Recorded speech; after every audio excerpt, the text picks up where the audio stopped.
Hello friends, তো চলে এলাম জামাই ষষ্ঠীর ব্লগ নিয়ে। এর আগে কিন্তু কয়েকটা ছোটো ছোটো রিলস আমি পোস্ট করেছি জামাই ষষ্ঠীর, যাতে তোমরা অনেক ভালোবাসা দিয়েছো। তো আজকে কিন্তু মেন ব্লগটা তোমাদের সাথে শেয়ার করছি। তো দেখো, সকালবেলায় স্নান করে কিন্তু তিনজনেই রেডি হয়ে গেছি। প্রতি বছর যেহেতু গাড়িতে যাই, তো আমি কিন্তু একেবারে শাড়ি পরে রেডি হয়ে যাই। তবে এবার যেহেতু বাইকে যাচ্ছি, তো আমি কিন্তু একটা সালোয়ার পরেই গেছি। ওখানে গিয়ে তারপরে চেঞ্জ করে শাড়ি পরবো।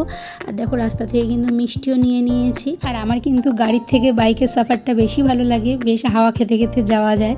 তো যাই হোক, তারপরে কিন্তু চলে এসেছি বাড়িতে। আর বাড়িতে এসেই কিন্তু আমি যে শাড়িটা নিয়ে এসেছিলাম সেই শাড়িটা পরে একদম রেডি হয়ে গেছি। যেহেতু মেকআপটা কিন্তু আমি বাড়ি থেকেই করে এসেছিলাম, এখানে এসে শুধু শাড়িটা পরে নিয়েছি। আর ততক্ষণে কিন্তু বোন, দিদি ওরা সবাই চলে এসছে। তো এসেই কিন্তু আমরা এখানে বাটার যে অ্যারেঞ্জমেন্টটা থাকে সেটাই কিন্তু এখন রেডি করছি। আর মায়ের তো একটা নয়, তিনটে জামাই, তো তিনজনের জন্য অ্যারেঞ্জমেন্ট করতে কিন্তু অনেকটাই সময় লেগে যায়।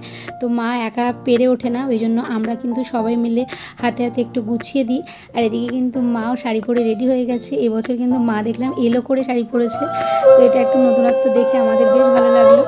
আর তারপরে যে রিচুয়ালসগুলো থাকে, আশীর্বাদ করা, বরণ করা, যে সমস্তগুলো থাকে, তো সেগুলোই হচ্ছিল। এক এক করে মা আগে আশীর্বাদ করে নিল, তারপরে কিন্তু বাবা আশীর্বাদ করছে।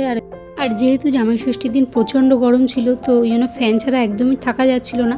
তো ওই জন্য বললাম মা বাবাকে আগে প্রথমে আশীর্বাদটা করে নাও, তারপর বাদবাকি রিচুয়ালসগুলো করো। আর এখানে আমি কিন্তু মাকে একটা বেড কভার দিয়েছিলাম। আর বাবা যেহেতু বাড়িতে লুঙ্গি পরে, তো আমাকে কিন্তু বলেছিল যে আমাকে লুঙ্গি দিস, তো লুঙ্গি আর একটা ফতুয়া দিয়েছিলাম। আর বাবা এটাই কিন্তু সবাইকে দেখাচ্ছিল। তারপরে শুরু হলো আমাদের ফটো সেশন, যেটা ছাড়া কিন্তু আমাদের সব রিচুয়াল, মানে সব রকম অনুষ্ঠানই একেবারে ইনকমপ্লিট। তোমার চোখ একদম পারফেক্ট।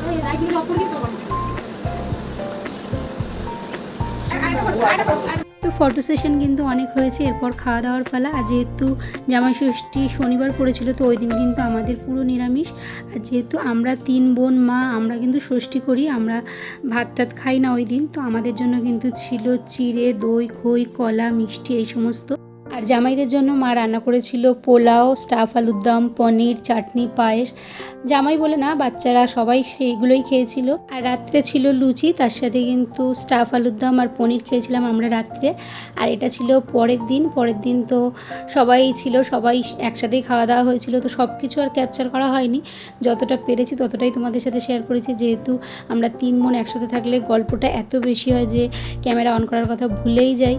তো যাই হোক, পরদিনও কিন্তু ছিল গরম গরম সাদা ভাত, তার সাথে মাছের একটা আইটেম, মাটন কষা, চাটনি, পায়েস, দই, মিষ্টি, এগুলো তো ছিলই। আর মা দেখো সারাদিন রান্নাবান্না করে কিন্তু একদম বিধ্বস্ত হয়ে গেছে। তো যাই হোক, এই জামাই ষষ্ঠীর ব্লগটা তোমাদের কেমন লাগলো অবশ্যই একটা কমেন্ট করে জানিও। টাটা।